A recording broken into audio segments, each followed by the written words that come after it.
El semanario The Economist dedicó su tema de portada, cuya circulación física inició el sábado pasado, a una reflexión sumamente crítica contra el presidente de México. Nada de lo que se dice en la publicación inglesa es extraño para un sector de la sociedad mexicana que condena diariamente la política económica, industrial y social del presidente López Obrador.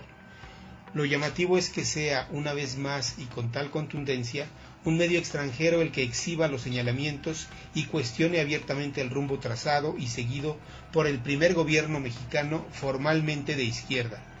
La respuesta no se hizo esperar.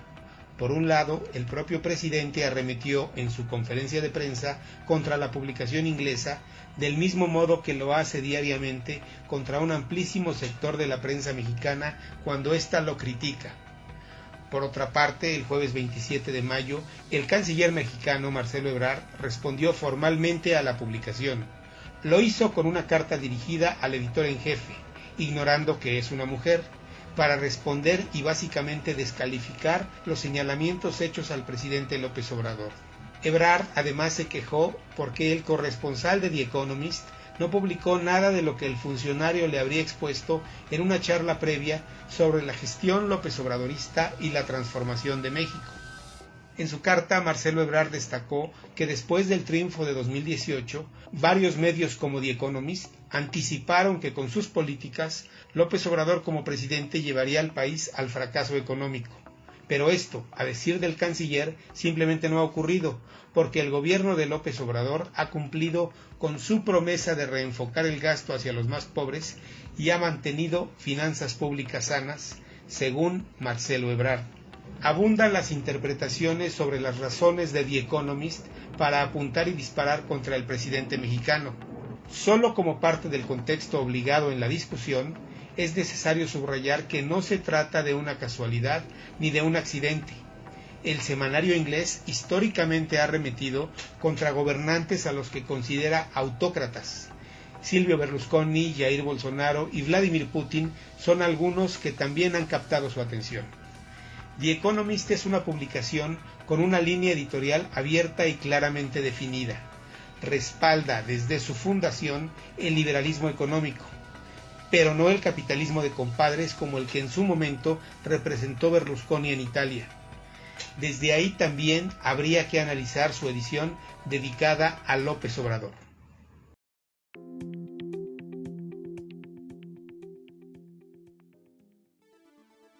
Bienvenidos a Conexionistas y bueno, pues queremos darles una muy buena noticia. ¿Por qué? Porque queremos ponernos al día y obviamente las cosas evolucionan y nosotros también queremos evolucionar.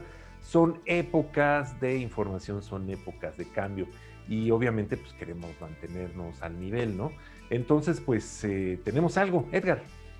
Amigos de Conexionistas, justamente por lo que comenta Armando, hemos llegado a un acuerdo con un gran amigo, con un reconocido periodista, con un académico, con don Alejandro Envila, que comenzará a participar con nosotros en Conexionistas, trayendo reportajes muy interesantes sobre temas de actualidad, sobre temas que por supuesto nos hagan reflexionar y que además nos va a aportar con su calificada opinión. Armando, ¿cómo ves? Pues sí, conocido, ha formado parte de algunos proyectos. Tengo entendido que tú has trabajado con él a lo largo de los años. Y bueno, pues a partir de esta semana vamos a estar platicando, va a estar participando con reportajes y cómo no, también con su opinión cuando pues él así lo decida regalarnos con su presencia, ¿no? Así es, pues muy bienvenido Armando y bienvenido Armando. Alejandro, nos traes un reportaje que acabamos de ver que identificas, para mi gusto, el tema de la semana que va a seguir dando de qué hablar, ¿no? Este reportaje que pones en la mesa del furor, la sensación que causó, déjame partirlo en dos si me permites. Por un lado, la portada de la revista The Economist y por otro, el contenido de la revista The Economist que acabamos de ver y como bien dice el reportaje que nos entregas, pone un tema en la mesa porque pareciera ser que es la revista en contra del gobierno en turno en el caso del gobierno de López Obrador. Alejandro, bienvenido, sumando a este equipo de conexionistas. ¿Y qué te interesa de este tema, Alejandro? ¿Por qué lo estamos viendo ahora? Bueno, Armando, muchas gracias por sus palabras. Edgar, igual, muchas gracias.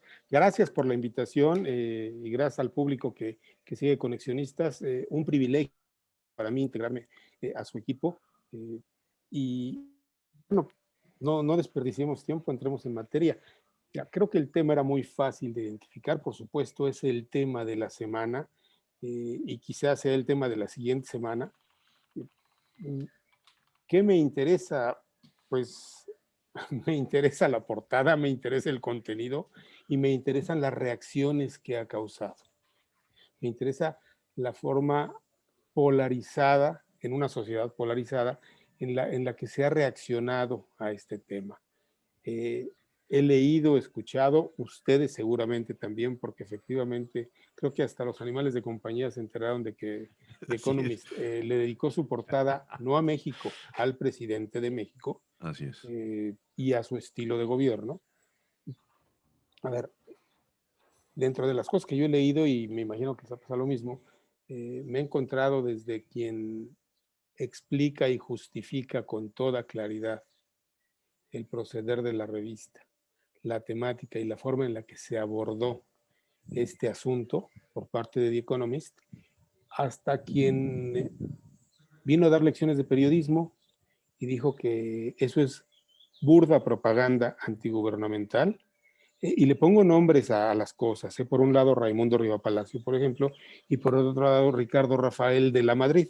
Es correcto. Eh, eh, Vamos, en las antípodas las posiciones de dos periodistas. Por supuesto, yo tengo la mía y estoy más del lado de la opinión de Riva Palacio. Eh, yo creo que no puedes descalificar a un medio por la forma en la que presentó el reportaje. Creo que aquí habría que distinguir entre el estilo periodístico y el contenido de lo que se presenta. Quizá a ti o a mí o a Armando o a los amigos que nos escuchan no nos guste la forma en la que dicen cosas acerca de México, del gobierno de México. Eso no las vuelve falsas. Así como el que nos guste tampoco las vuelve verdaderas. Lo verdadero y lo falso depende de otras cosas. Y hace no mucho hablábamos nosotros acerca de que, bueno, efectivamente, pues hay sectores, quizá vemos sectores o grupos o personas o ciudadanos que no entendemos lo que está pasando o el estilo personal de gobernar de Andrés Manuel López Obrador. No entendemos la narrativa, lo entiendo perfectamente. No entendemos que quizá el tema no son nada más las cifras y los resultados, que hay otras cosas que subyacen. Pero no podemos olvidar y no podemos obviar que finalmente la realidad se mide con cifras, datos duros y resultados. ¿Sí? Entonces, no se pueden ignorar. A ver, ¿qué hay en el reportaje? Y ustedes, por supuesto, tendrán y darán su opinión. En el reportaje de The Economist hay un juicio durísimo contra el estilo de gobernar, contra los resultados macroeconómicos, microeconómicos y contra los resultados políticos del gobierno del presidente López Obrador. Creo que a eso habría que ceñirnos primero. Si es intervencionista o no, ya si quieren lo abordamos en una segunda ronda. Pero yo pondría primero por delante, porque creo que el periodismo debe hacer eso, independientemente del estilo, debe ver el contenido, la esencia de las cosas. Yo no voy a negar que el reportaje es arrogante, sí lo es, por supuesto, y puede ser hasta grosero con México, porque nos llama patio trasero de los Estados Unidos. Eso no vuelve falso lo que se dice en el reportaje. Creo que hay que separar las dos cosas. Fíjate que entrando en materia, yo les propongo quizás dar un paso atrás, porque lo que no veo que ocurre es que hay como muy poca honestidad para entender, uno, desde dónde estamos leyendo el artículo, y dos, entender quién nos está hablando, ¿no? O sea, The Economist es una revista que tiene casi 180 años de existir. Es una revista que tiene más o menos 1.600.000 suscriptores, cuyo más del 50% se encuentran en Estados Unidos. Es decir, quien lee El Economista vive en Estados Unidos. La suscripción anual deberá de andar alrededor de los $200, $300 al año, ¿no? Es decir, no es una revista, no solamente en temas de su contenido ideológico, porque nunca han dicho otra cosa, que ellos no se reconocen como liberales, así nacen. Así es. Entonces, y además, ¿no? Por el costo de la revista, se ubican en un sector muy específico. Hay que decir también que The Economist cambia de manos en el 2015, me parece, en donde por primera vez en su historia hay un socio mayoritario, que es la familia Agnelli, ¿no? Los dueños de Fiat y los dueños de un equipo de fútbol italiano, no sé cuál sea. La Juventus La de Juventus, Turín. exacto. A los dueños de Fiat Ferrari y la Juventus de Turín, nada Exacto. más. Y después la otra familia con acciones mayoritarias son los Rothschild, y después hay un grupo de empresarios que forman esto. Una de las garantías que es, y justo en el 2015 cambian por primera vez y ponen una jefa editora mujer. Entonces, tenemos un medio que tiene historia, que tiene controversias en su historia, que jamás ha negado que es un medio que apoya el liberalismo. Es parte de sus principios, uno se puede meter a su página web y allí está escrito. Es decir, promueven libre comercio, promueven un Estado pequeño, promueven todas estas cosas que ya conocemos. Y además, han sido criticados por ser intervencionistas y un poco, digamos, no necesariamente consistentes, porque, por ejemplo, alguien decía, bueno, fue claro que en el momento de un proceso electoral en Italia, The Economist no apoyó a Berlusconi cuando Berlusconi era sabido, ¿no? Que era un candidato, era una persona muy cercana a la familia Agnelli. Entonces, ya, bueno, no es un tema de taparle el ojo al macho, es un tema de que hay intereses políticos muy claros. Y ahí sí el The Economist no ha sido absolutamente transparente en decir que sí, ellos se comprometen con el liberalismo y lo que de ahí resulta. Es decir, tienes como un paraguas muy grande en el cual se protegen.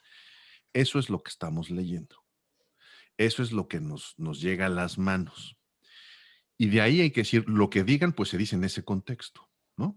Y entonces, ¿a quién va dirigido?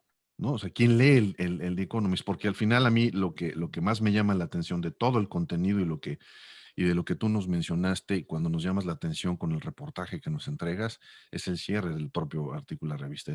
Estados Unidos debería de voltear y poner atención. O sea, es una provocación para decirle a los lectores de esa revista que sabe que llega ahí, ¿no? Y como tú bien dices en tu reportaje, ¿no?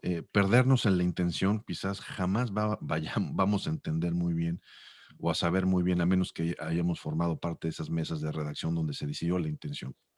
Vayamos a los efectos. Y ahí me quedo con esta parte porque, como tú bien dices, podemos partir en ese efecto y a mí me llamó muchísima la atención que este grupo de los lectores obvios de The Economist, ¿no? Hubo quien se atrevió a hacer muchísimos comentarios sin siquiera haber leído el contenido.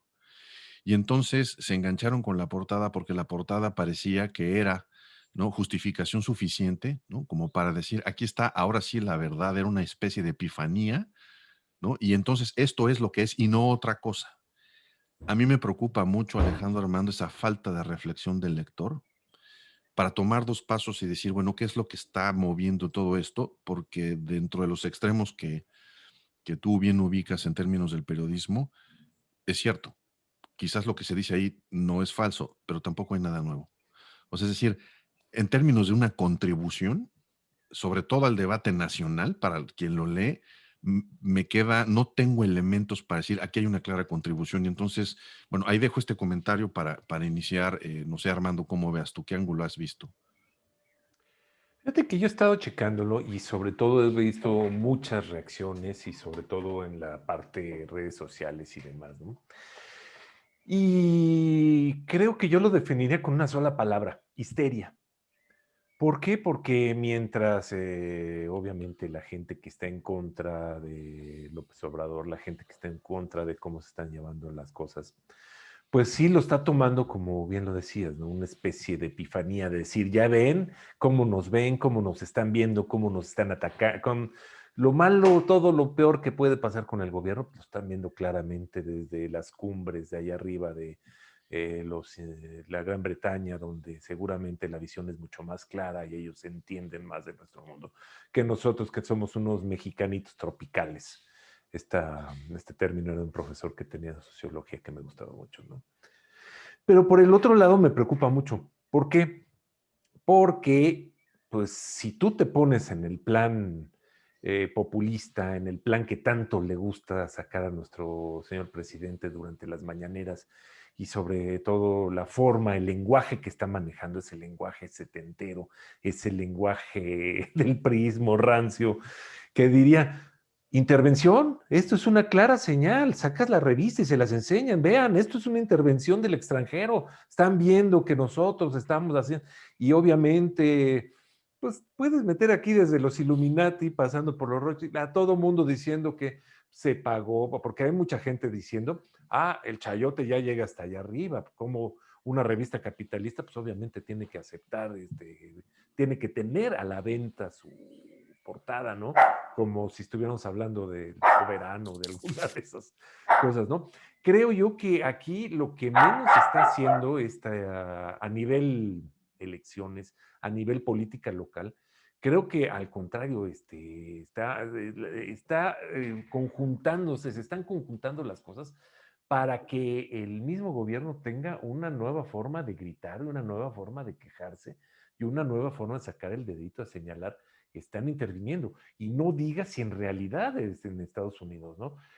Hay muchos temas que llaman mucho la atención, ¿no? Tenemos primero el caso del director de la CIA, fue el que vino, ¿no, Alejandro? El que estuvo la semana pasada aquí en México, que ni siquiera dijeron vaya, no dijeron a qué venía por ahí, pues que iban a ver todo lo de la visita de Kamala Harris, que viene el día siguiente de las elecciones, ¿no? ¿A qué viene Kamala? Al día siguiente de las elecciones. Vaya, si tú te pones un poco histérico, incluso fue lo que yo apunté aquí en mi cuaderno, histeria, ¿no? Creo que hay una histeria de los dos lados. Y ahora sí que, pues, el que mejor sepa aprovechar esa histeria va a ser el que va a salir ganón de todo este tema. ¿No ves tú, Alejandro, que como usando los términos futboleros, porque además también estamos en tiempos futboleros, le bajaron el balón al presidente de una manera espectacular, le puso para que la cabeceara? Sí, sí lo puedes interpretar así, ¿no? A Mm. ver, yo creo que parte de la clave está en lo que decías, Edgar, que de alguna manera eh, va inserto en lo que decíamos en el reportaje. A ver, no hay nada nuevo en las afirmaciones de Economist, nada que a nivel local no escuchemos todos los días, porque quienes critican al presidente esgrimen esos argumentos todos los días, desde el PAN, desde el PRI, desde el PRD, desde el Consejo Coordinador Empresarial, desde la Coparmex, desde Mexicanos Unidos contra la Corrupción, los grupos que están en contra de la política seguida por el presidente, y aquí quiero ser puntual, de la política seguida por el presidente, dicen lo mismo que dice The Economist, y lo dicen todos los días.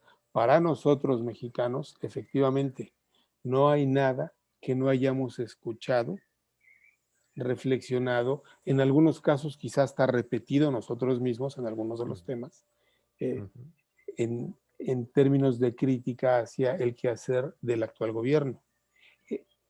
Quizá donde está lo nuevo, y tampoco es tan nuevo, lo novedoso está en lo que señalabas, Edgar, el público al que va dirigido The Economist. La mitad de suscriptores están en los Estados Unidos. Están hablando a un público. Y además rematan el artículo señalando a ese público, a ese sector y al gobierno de los Estados Unidos. A ver, y eso, vamos, tampoco es algo completamente nuevo, pero son muchos los llamados de atención que se han hecho al gobierno norteamericano para que no pierda de vista lo que los críticos del gobierno dicen que está ocurriendo en México. ¿Sí? Y aquí no voy a decir si es cierto o falso. Simplemente ese discurso es el discurso de los críticos del gobierno y efectivamente el presidente, como dice Armando y como dices tú, Edgar, tiene una nueva oportunidad para salir en la mañana, envolverse en la bandera nacional y denunciar intervencionismo. ¿Y qué creen? Pues en términos estrictos, sí lo puedes considerar intervencionismo de acuerdo a, o sea, los parámetros de la política de los años 70 y de los años 80. Claro que es intervencionismo. A ver, y el presidente lo va a aprovechar, aunque también creo que el efecto que va a conseguir es limitado. ¿Por qué? Porque le va a hablar a su público también. Y le va a comprar el boleto de intervencionismo el público que ya tiene convencido. Es decir, va a reforzar a sus fieles. Cuando creo que lo que necesita el día de hoy es, porque estamos a unas horas de las elecciones, lo que necesita es ganar indecisos para su movimiento. ¿Sí? Bueno, ustedes conocen a alguien, digamos, pro presidente, convencido, que haya cambiado de opinión. Yo creo que hay muy pocos. Antipresidente que haya cambiado de opinión, hay muy pocos. El tema, si lo vemos desde desde lo electoral, que es desde donde los dos grupos lo tratan de aprovechar y lo tratarán de aprovechar, el tema no les va a beneficiar mucho en términos de ganar puntos. Creo que nadie, ninguno de los dos, y esa es una de las limitantes de las polarizaciones, ¿no? Son rentables hasta que ganas a todo el público que puedes ganar. Y ahí te detienes. O ninguno de los dos está yendo por los indecisos. ¿Sí? Y no digo que sea fácil. ¿Sí? A ver, yo iría también a otro punto. Sí es intervencionismo, insisto, en el antiguo sentido del término, en el sentido en el que conceptos como soberanía tenían un peso diferente al que tienen hoy en el mundo. ¿Sí? Y no digo que la soberanía no importe, no, pero a ver, ¿hay un país que sea 100% independiente? Yo creo que hoy ni los Estados Unidos, ni la Gran Bretaña, ni China se pueden decir independientes. El mundo se volvió desde hace algunos años interdependiente. Esto que vimos en The Economist lo hemos visto muchas veces referido a México en otros tiempos y a otros países por The Economist o por otras publicaciones. Las opiniones sobre lo que ocurre en otras partes del mundo son ya, si no el pan de cada día, el pan de cada tercer día. A ver, hoy mismo El País, esta publicación de Prisa, que también, bueno, es un conglomerado de medios con sede en España, pero que tiene capital de diferentes partes del mundo, una parte importante de capital mexicano, de algún señor de allá del Estado de México, que es dueño de camiones además. Vamos, ese grupo hoy publica un amplio reportaje acerca de lo que ocurre en Bielorrusia y denuncia como dictador al presidente bielorruso, Alexander Lukashenko, creo. Se me va el nombre en este momento. Pero vamos, en términos muy parecidos a lo que vemos en el reportaje de The Economist. ¿Por qué traigo esto? A ver, porque esto no es extraordinario. Esto ocurre en el mundo de hoy y creo que va a seguir ocurriendo cada vez con mayor regularidad. Yo, y esta es una opinión personal, creo que va a tener bemoles y asegúnes, pero el libre comercio, la globalización, no los veo yo desmontándose. A pesar del avance de gobiernos nacionalistas en ciertos sectores del mundo, yo no veo que eso se esté desmontando. Y si hacemos un poco de historia, bueno, pues la globalización inició, vamos a ponerle nomás una fecha, pero puede ser más atrás, pues en 1492, cuando Colón descubrió América. Eso yo no lo veo desmontándose, ¿eh? Y aunque haya Brexit y aunque Trump haya tenido 4 años en el gobierno norteamericano, yo no veo que la interdependencia en el mundo se esté desmontando.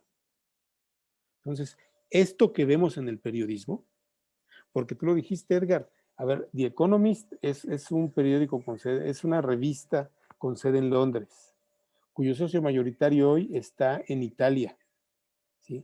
Pero tiene acciones, el segundo socio es la familia Rothschild, una familia milenaria, ¿sí?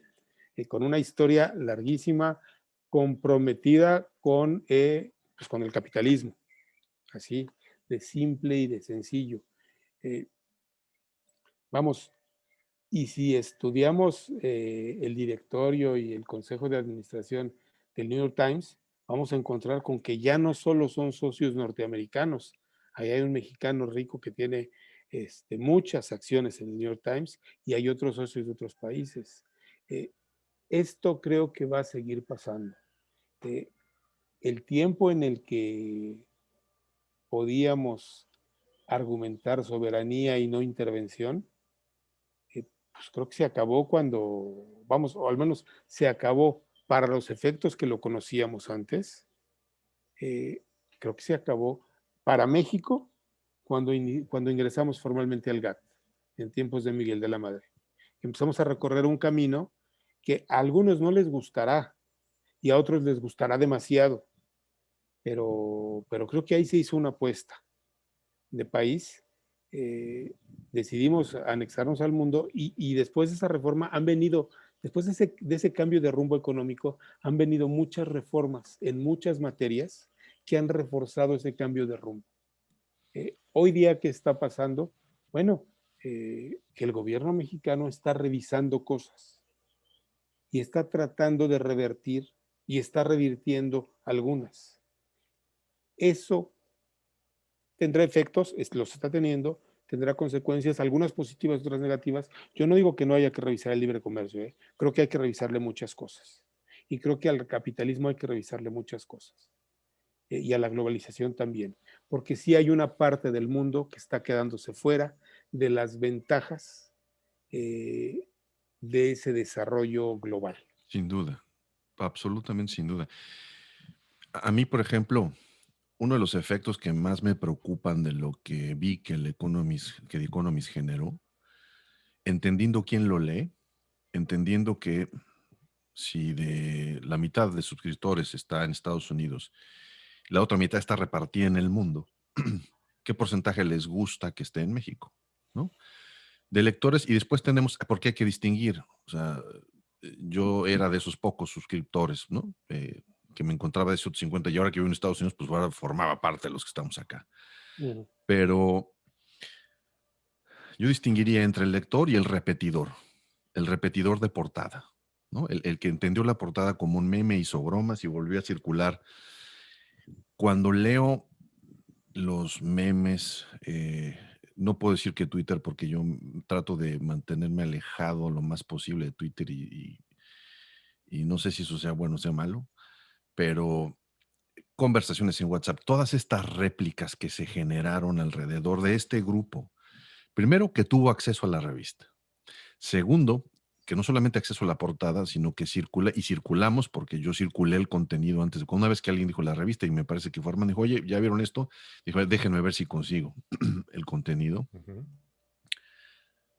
Otra vez hay que ser honestos. ¿Desde dónde lo estamos revisando? Pues estamos revisando que hay un grupo de privilegiados que estamos discutiendo esto. Es decir, y retomo lo que dices, Alejandro, esto no va a cambiar las conciencias de quien ya no soporta este gobierno y quien lo favorece totalmente. Eso es, pero en ese terreno hay una variable que me preocupa todavía más, que es quien favoreció y quien reprodujo la portada lo asumió con una especie de lavado de responsabilidad ciudadana, en el sentido de, ya lo dijo Economist, esto va a encauzar el voto y mi única responsabilidad como ciudadano es replicar lo que está aquí para que vean que tengo razón en mi juicio.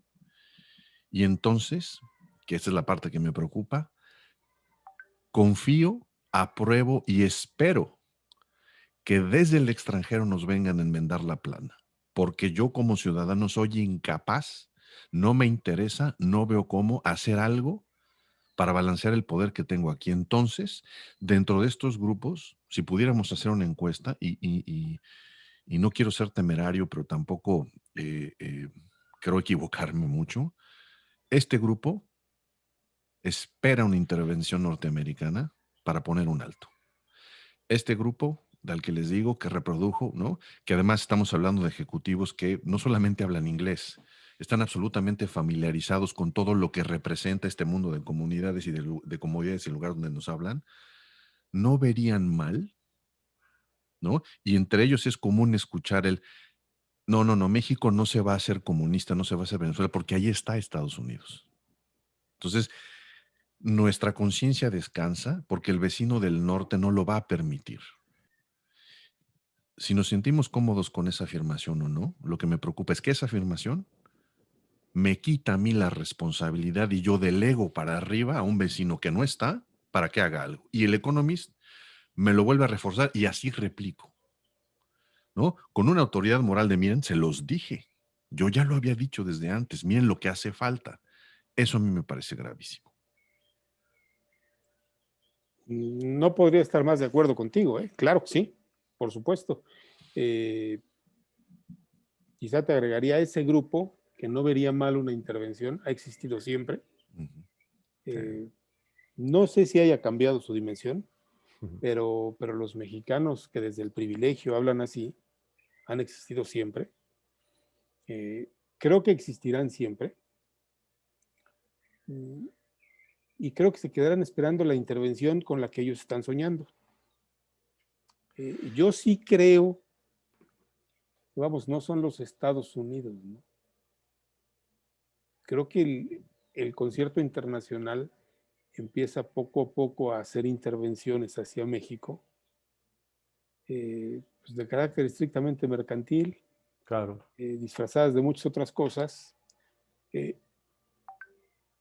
que pretenden modificar el rumbo que está tomando el gobierno mexicano. No sé si lo vayan a conseguir. Yo creo que en el corto plazo quizá no, pero me queda claro que esas intervenciones no solo le van a costar al gobierno mexicano, le van a costar a la sociedad mexicana. Yo les hago un planteamiento, Armando, Edgar. A ver, dentro de las cosas que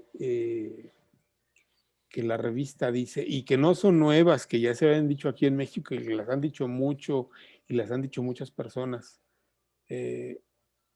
a mí una de las que me parece que tiene mucho sentido y que habría que analizar sus alcances con mucha seriedad, es que, bueno, México, el gobierno mexicano, en esta idea que tiene de rescatar la soberanía energética, está violando el Tratado de Libre Comercio que tiene con Norteamérica, pero también el que tiene con Europa y otros que tiene con otros países, en materia eléctrica, en materia energética. Y el presidente dice todos los días que no se está violando. A ver, pues cuando tú le cambias las reglas del juego a los inversionistas extranjeros, que yo no digo que sean buenos, son, si tú quieres, lo peor de lo peor, lo concedo, pero trajeron su dinero bajo ciertas reglas y lo invirtieron para instalar parques eólicos, para entrarle a las famosas subastas que ya no existen, para explorar nuevos campos petrolíferos y llevarse una parte de la tajada, como ocurre en Cuba, por ejemplo, en la Cuba comunista, así funciona la empresa, la industria petrolera. Cuando tú les cambias las reglas del juego, sí estás violando el acuerdo comercial a partir del que ellos metieron su dinero. Y repito, yo no digo que sean buenas personas, hermanas de la caridad, testigos de Jehová, nada de eso. Simplemente son inversionistas y todo inversionista en el mundo, nosotros somos inversionistas cuando vamos al banco y ponemos nuestro dinero en un banco. Todo inversionista en el mundo, y México es parte del mundo, busca seguridad jurídica. Yo no meto mi dinero a un banco que sé que se puede quedar con él o que tengo sospecha de que se puede quedar con él, que no confío en él. Así ocurre con los países, ¿no? cambiar las reglas del juego sí es violar estos acuerdos. A ver, en México está ocurriendo y es algo concreto, específico y objetivo, independientemente de otras consideraciones de si estaban bien las reformas estructurales o mal, estaban hechas y eran legales. ¿Sí? A ver, esto que acaba de denunciar la autoridad aeronáutica norteamericana respecto a la industria mexicana, ¿tendrá o no tendrá que ver con estas reacciones y correcciones? Perdón, eh, yo creo que sí tiene que ver. Yo creo que ese es el tipo de cosas que podemos empezar a ver que van a ocurrir con México. Menos tolerancia.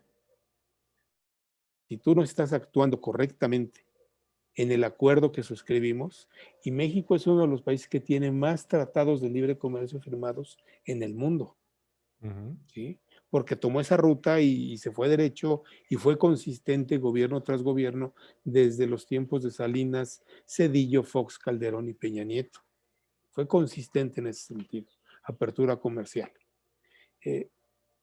Si tú vas a empezar a violar esas normas, bueno, pues fíjate que yo te voy a empezar a aplicar normas que te van a afectar económicamente. Creo que ese es el tipo de correcciones que rápido podemos empezar a ver, ¿eh? No son intervenciones militares, no son intervenciones armadas, pero vamos, eso que ocurrió va a afectar a la industria aeronáutica mexicana, va a afectar a la industria turística mexicana y va a afectar la balanza comercial de México. Claro. Creo que eso puede empezar a ocurrir. Pero reitero lo que dije, tienes toda la razón, Edgar.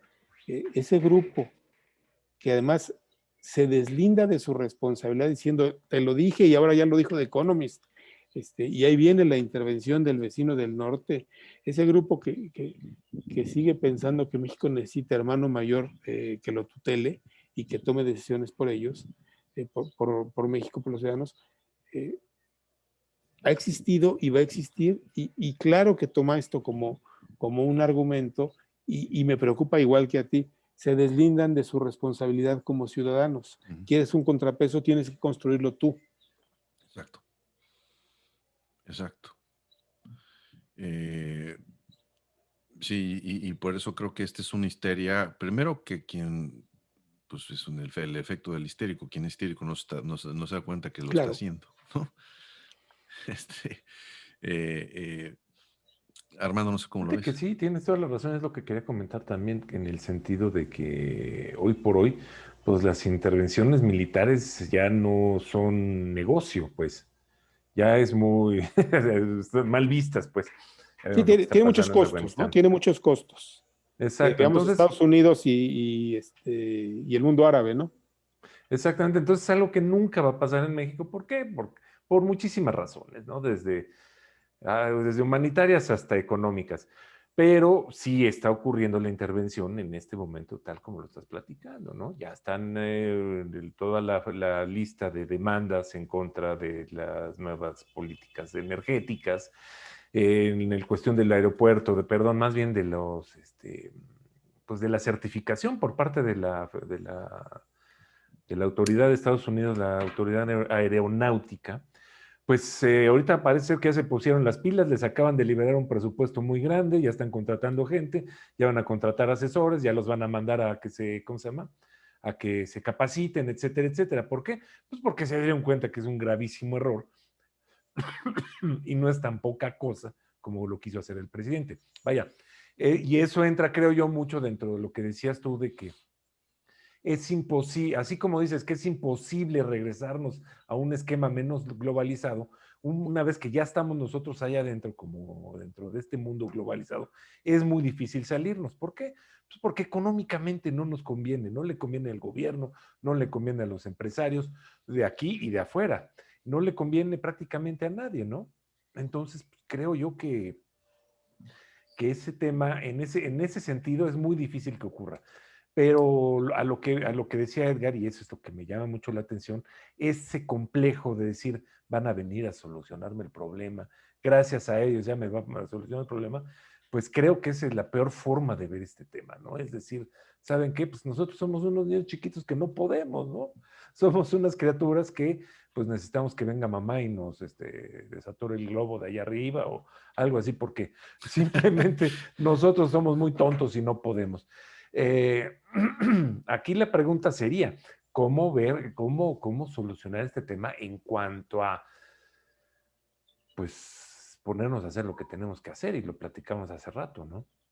¿Qué es lo que nos toca hacer como sociedad?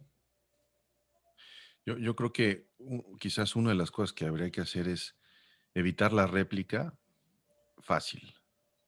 El generar conversaciones con un poco de preguntas, ¿no? Para decir, a ver, está bien que lo repliques, está bien, pero ¿a dónde quieres llegar con esto? ¿No? Porque lo único que estás haciendo es hablarle a tus cuates para que entre tus cuates, enardecidos en estos diálogos con el ombligo que son altamente replicados, ¿no? Hoy en las sociedades y comunidades endogámicas de WhatsApp. Muy bien, ya. Exacto. Otra vez se reforzaron su identidad de que son anti algo. Muy bien, bravo. ¿Qué más? The Economist toca una parte que yo creo que es uno de los grandes temas.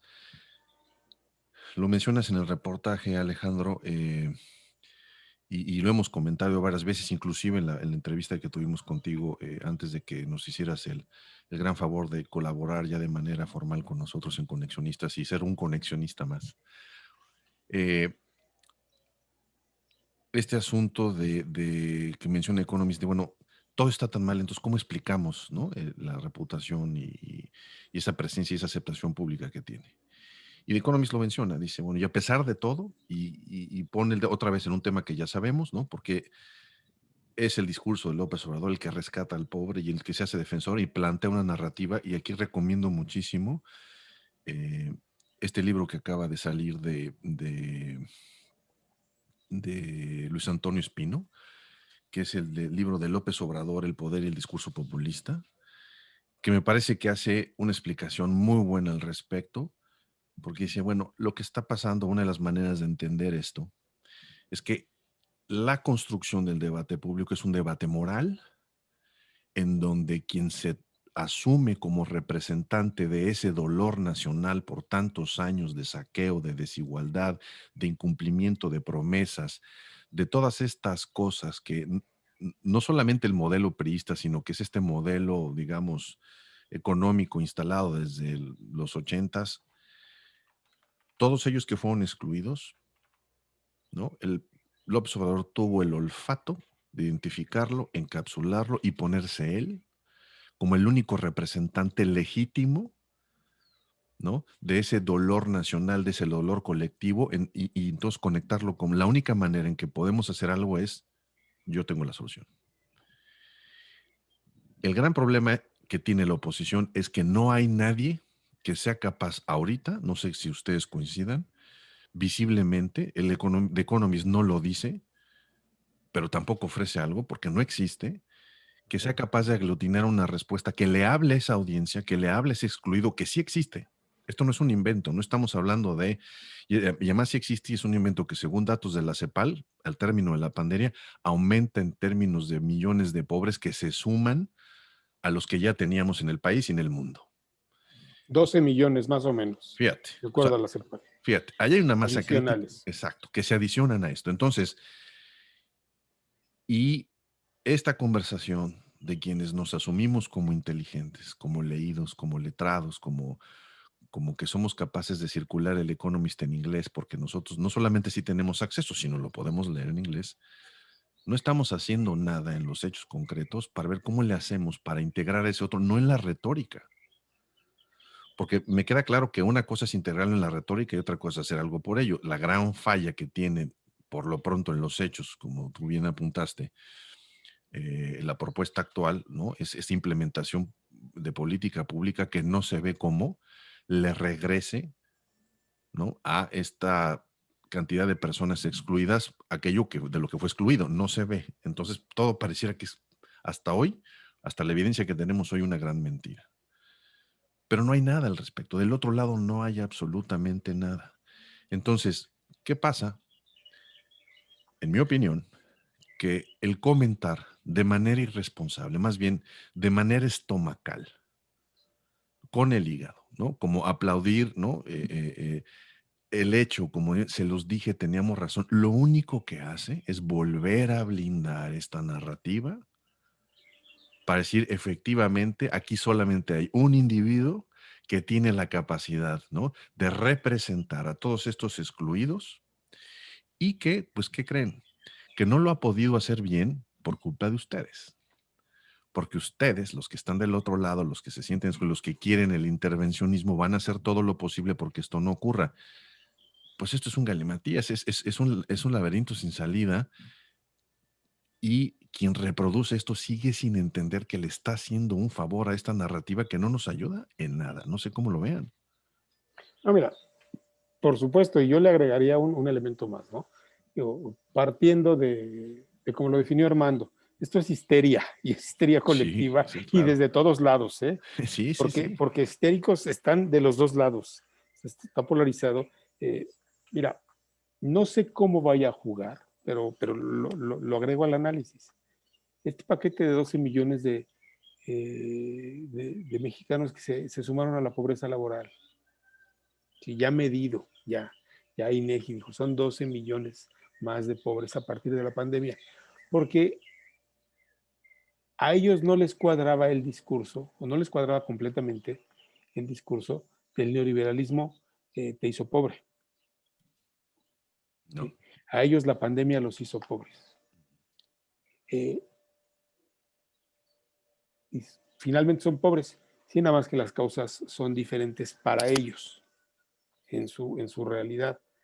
Eh, no sé cómo vayan a reaccionar esos, porque esos 12 millones eh, no son los hijos olvidados del neoliberalismo, son los hijos dejados por la pandemia, ¿sí?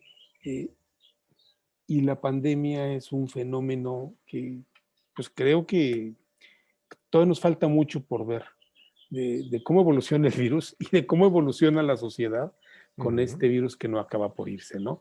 La Estos 12 economía. millones, no sé cómo, la economía, no sé cómo se vayan a mover, ¿no? ¿Por qué? Porque si hay un sector eh, que tiene poco que ver eh, con estos grupos endogámicos de las redes sociales, eh, que leen The Economist o que reproducen The Economist, o que leen Reforma o que reproducen Reforma, y que se mueven en función de la cultura del meme, y todos los días creen que hacen ciudadanía, eh, reenviando mensajes contra el gobierno. Estos 12 millones de nuevos pobres son un factor nuevo, diferente. El origen de su pobreza está en otro lado. Si hay un discurso consistente y sólido que dice, pues México es uno de los países que manejó de peor manera la pandemia. México, gobierno mexicano. Sí hay muchos elementos sobre la mesa para decir, perdón, señor presidente, pero usted no lo tomó en serio, no se informó bien, no se hizo, no se acercó a los mejores asesores, no los escuchó si es que los tuvo cerca, despreció y desestimó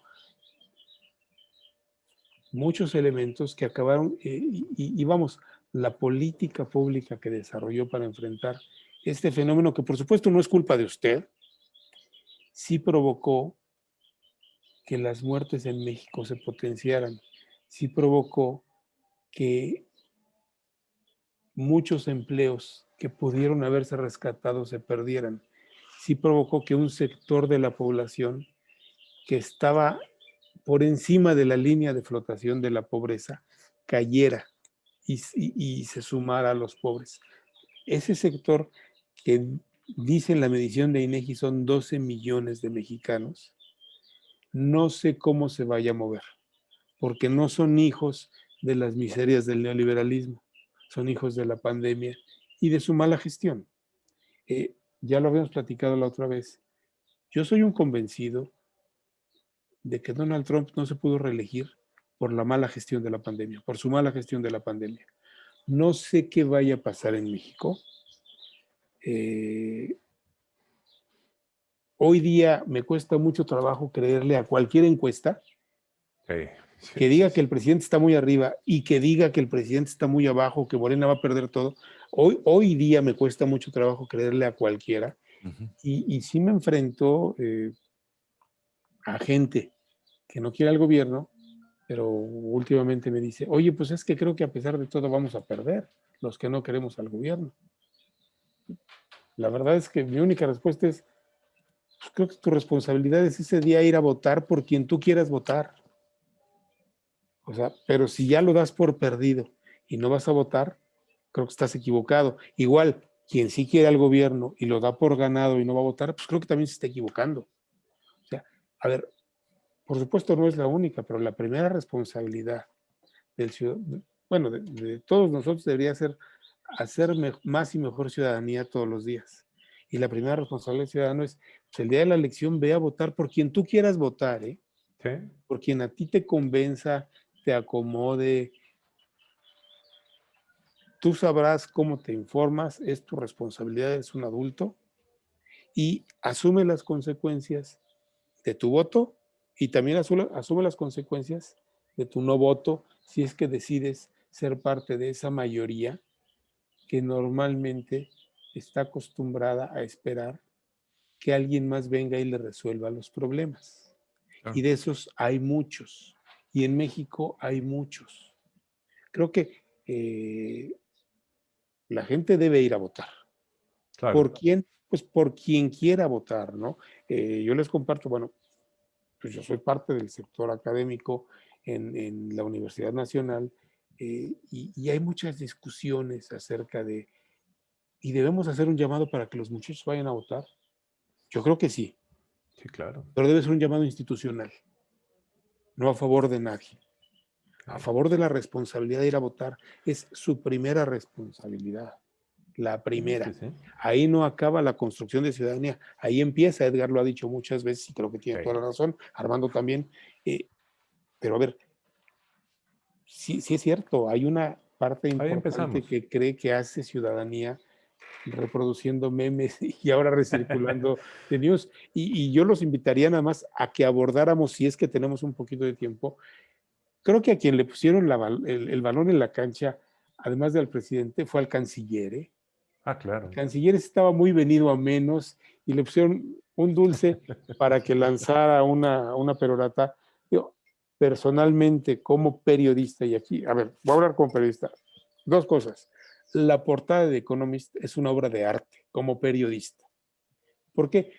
Las portadas no son un meme, son un editorial en sí mismo. Claro. Cuando tú haces una revista, sobre todo cuando haces una revista, lo digo por mi experiencia en Cambio, tienes que dedicarle una parte muy importante del tiempo a la portada por algo muy perverso, triste, pero es una realidad con la que el periodismo tiene que coexistir. Hay gente que no lee más que la portada.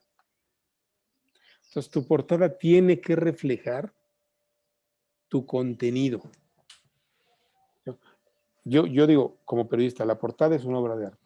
Y la reacción del gobierno mexicano ante The Economist me parece tan histérica como la reacción de quienes se dedican a reproducir. Pues digo, la palabra de Armando, la definición de Armando no puede ser más precisa, es histeria. Es una reacción absolutamente histérica del gobierno y es una reacción eufórica, histérica de parte del otro grupo. Digo, me llamó la atención ver a Ricardo Rafael dándonos clases de periodismo y de moral a todos, ¿no? Por favor, Sí, a ver, es un medio de comunicación con intereses y con agenda como todos, ¿eh? Claro. Es una opinión pública sobre un asunto público, nos guste o no, somos un país en el concierto internacional y van a opinar de nosotros, Claro. así como nosotros opinamos de los otros. Exactamente. ¿Sí? Entonces, para finalizar, Alex, ¿cómo ves tú? ¿Nos va a afectar a las elecciones? ¿Va a ser un contrapeso? ¿Va a ayudar? ¿Va a beneficiar? ¿O al contrario, va a afectar a alguien? yo creo que va a dejar a las dos partes iguales. Sí, estoy de Más acuerdo. polarizadas, Más pero no le polarización. pega a la parte de en medio, a indecisos. Estoy de acuerdo. Creo que hay que encontrar qué es lo que va a decantar a los indecisos hacia un lado, hacia el otro. Sí, estoy de acuerdo. Eso no se resuelve ahí. Y yo remataría que quizás la reflexión que dejaría es otra vez esa preocupación, ¿no? Decir, a ver, ¿de qué lado estás? Porque si realmente quieres que estás renunciando a tu responsabilidad ciudadana para que alguien te venga a hacer el trabajo que a ti te toca, ¿no? Entonces, bueno, pues no te quejes, porque la queja no arregla nada. E insistir que yo parezco Quijote peleándome con molinos de viento, ¿no?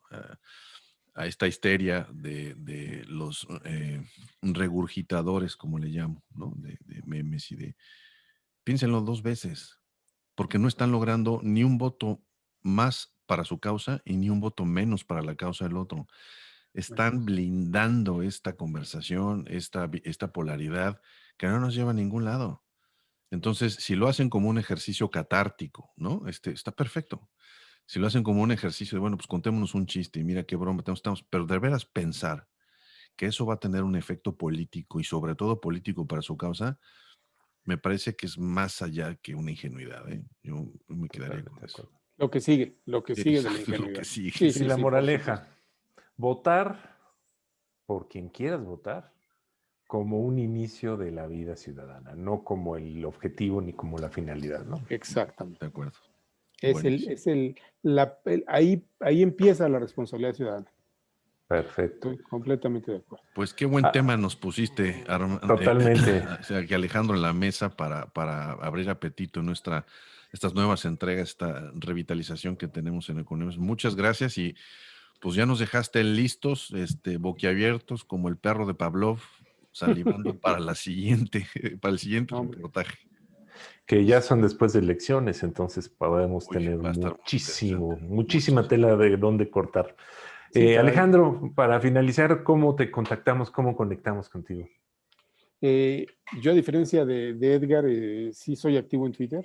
Ajá. Sí, te sigo. No sé si eso sea bueno o malo, pero @envilafisher, por ahí me pueden seguir. Y bueno, pues ya nos estaremos viendo todas las semanas en Conexionistas. Hay muchas cosas de qué hablar y además siempre es un privilegio platicar con ustedes y con el público de Conexionistas. Magnífico. Y a nosotros, Conexionistas, recuerden, estamos en Twitter como @ConexionistasMX, igual en Facebook, ConexionistasMX. Nuestro canal es Conexionistas México en YouTube y recuerden, todos los podcasts de Conexionistas los encuentran tanto en Spotify como en iVoox tenemos. La música que escuchamos es música de Alejandro Saborit, ahí lo encuentran en su canal de YouTube, Alejandro Saborit. Y el diseño es de Sofía Reynoso. Ella la encuentran en Sofía Reynoso, /diseño gráfico en Facebook. Muchas gracias. Nosotros somos Conexionistas.